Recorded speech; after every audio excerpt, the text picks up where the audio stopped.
The former Virginia Intermont campus is currently in the process of being demolished, and while demolition is taking place, crews found an item that many thought was just a myth. News 5's Johnny Nordello explains what they found and why it's important for Bristol's history.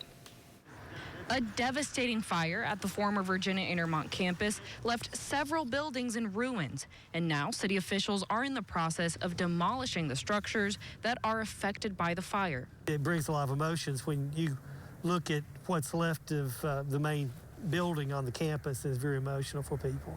However, those in the community who are passionate about VI's history aim to preserve part of the campus. We were able to get the cornerstone and the crest and the ball finials and some extra pieces. Officials tell me that the buildings that burned in the fire are a safety hazard. Because of this, there was no time to hire archaeologists to carefully remove the preserved pieces. Although the demolition crew tried not to damage the artifacts, one item was accidentally cracked. But that accident actually unveiled something big, something that many thought for years was a myth. The cornerstone, they chipped the back of it off when they were removing it, which revealed a time capsule inside from 1891, which I kind of thought it was a fairy tale. All part of VI's lore for more than 100 years. I think it has kind of turned into a legend, but yes, there were newspaper articles when I guess a local Masonic lodge placed those items in there and did a ceremony around it.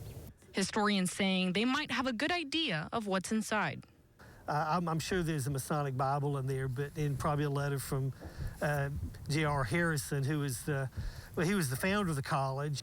And the time capsule they found is not the only one on campus. There's a time capsule in the library too, and they'll have to be dealt with at some point in the future.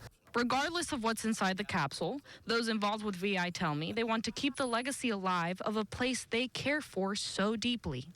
It would just remind the people, down the road of the future, the history of this beautiful place here. Officials tell me that VI is still currently owned by a Chinese company, and because of this, they can't open the time capsule. But they say that once they come to an agreement, they'll share part of Bristol's history and reveal what's inside. In Bristol, Virginia, Johnny Nordello, News 5, WCYB.